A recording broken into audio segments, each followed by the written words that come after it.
Welcome back to MKE Gadgets. So this is my new saw here. It's a 14-inch metal miter chop saw. And this was a gift from a subscriber. So today I'm going to do an unboxing and part one of making a stand for this saw. So here, let's do the unboxing.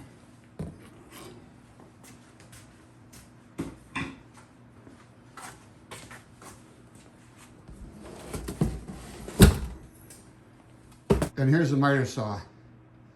So I want to make an angle iron frame, and I'm going to use the saw to cut the angle iron to make the stand. So I have 30 feet of this angle iron. And this was a gift from my friend Tim. 3/8 thick, 3 inches long on the legs. This stand is going to be plenty heavy. So this whole stand is going to be on these 4-inch casters. This is 5/8 threaded stems here. And that's going to hook up to these plates I made off camera. It's just a steel plate, 3/4 inch thick, 5/8 hole, a radius in the corner. And these plates are going to sit right in here. You can see why I took off that corner radius in here. This thing is already heavy and I only have 2 pieces. So this is part one of a multi-part series. There's a few things I want to add to this saw stand to make it more easier to use. There should be some kind of holder for an 18-inch combination square, a tape measure, V-block storage. This is V-blocks that go onto the clamps. There's 3 of these. It came with a steel blade, and I like to have storage for aluminum blade. Oil can, rack or holder, some kind of chip pan to catch the chips that's easily removed, that can be wiped out or vacuumed out. And the last thing I want is powder coated orange. I have a piece of angle iron in here. I'm going to do a test cut, and I want to see how far the chips fly back here. I got a piece of cardboard to help catch the chips. I got a feel like I'm going to make some kind of chip deflector, chip guard, chip catcher. And with this saw, the chips are going to be flying. So that means safety glasses with side shields and some hearing protection. So watch back here as the chips fly.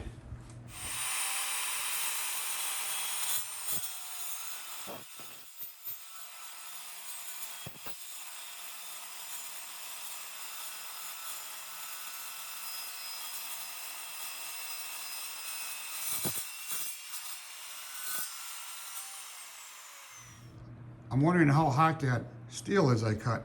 So I have my temperature gun, and the back fence is 76 degrees.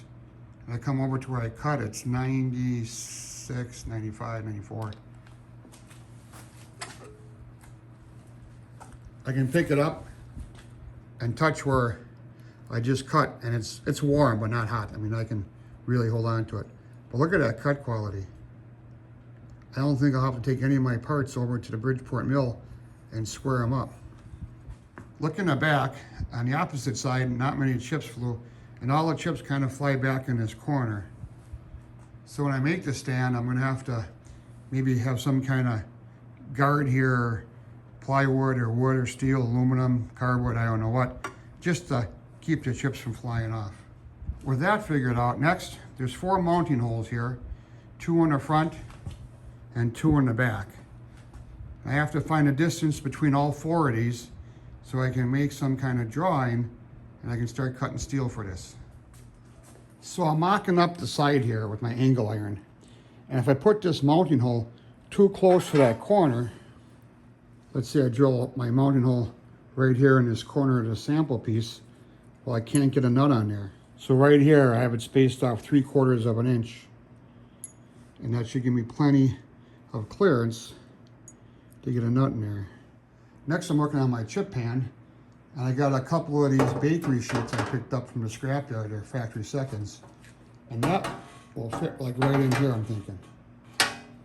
So I'll bring it back when I have 2 pieces cut and drilled. So here we are at the back of my saw, and I'm doing a mock-up for my baking pan that I want to use to catch chips. Now I made a couple of cuts with this saw, and this thing really likes to make chips, so I'm really glad I'm coming out with some kind of design to catch the chips. And this baking pan is going to be the tray that does all the work.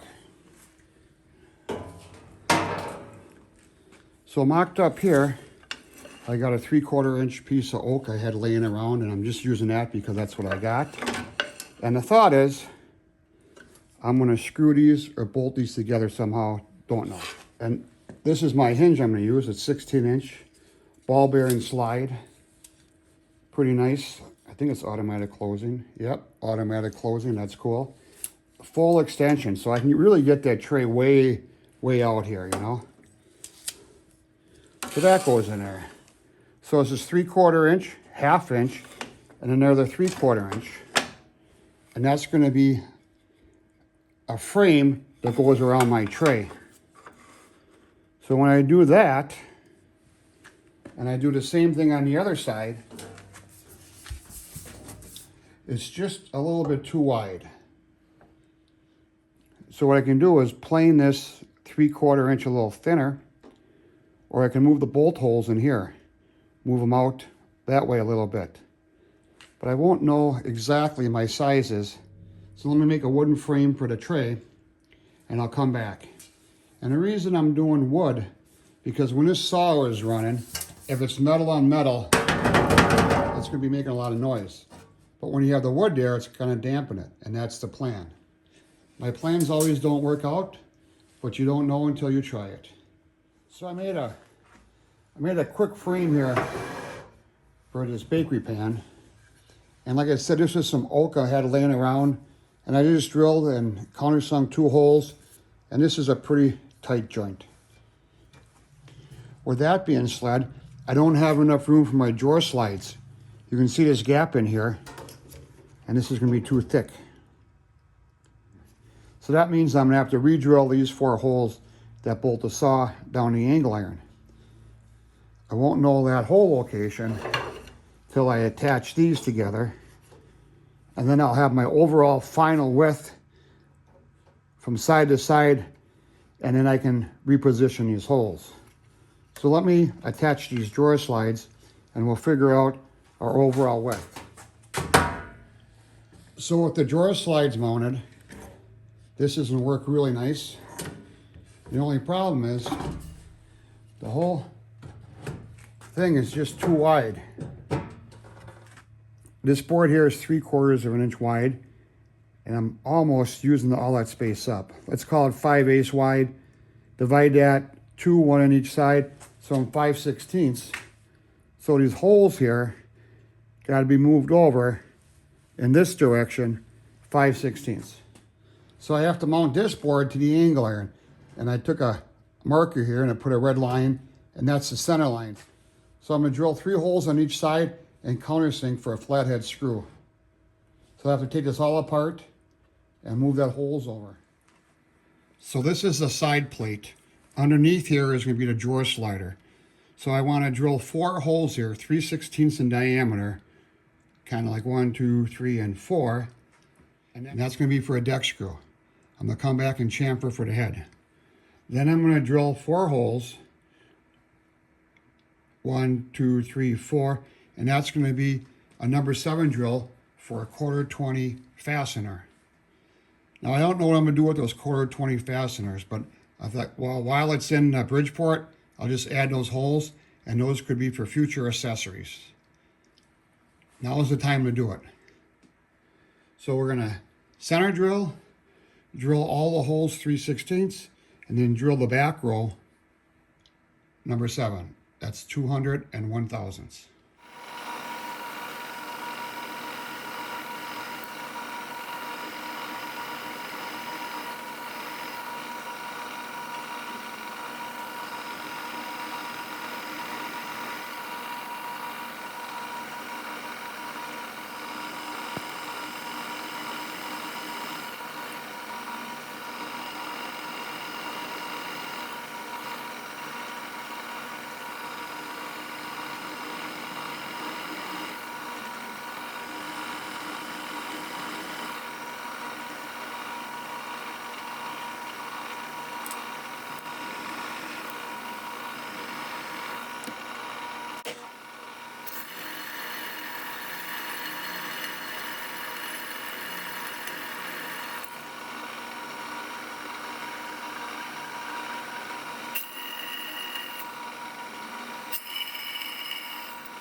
Before I take the part out of the vise, we check and we got a nice flush set screw there.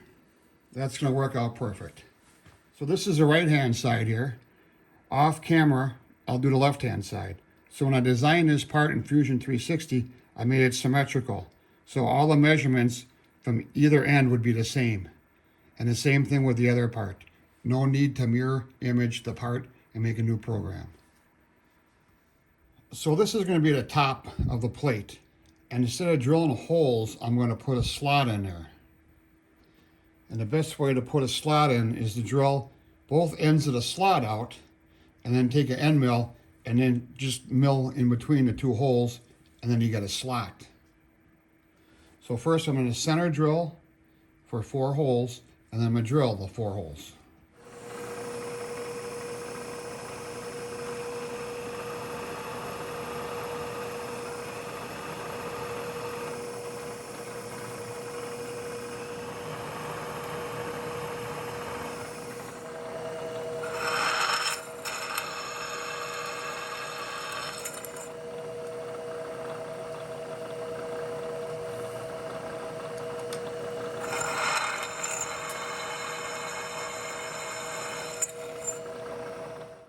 So now I have the 2 holes drilled. With the end mill, I'm just going to come by and nibble between the 2 holes.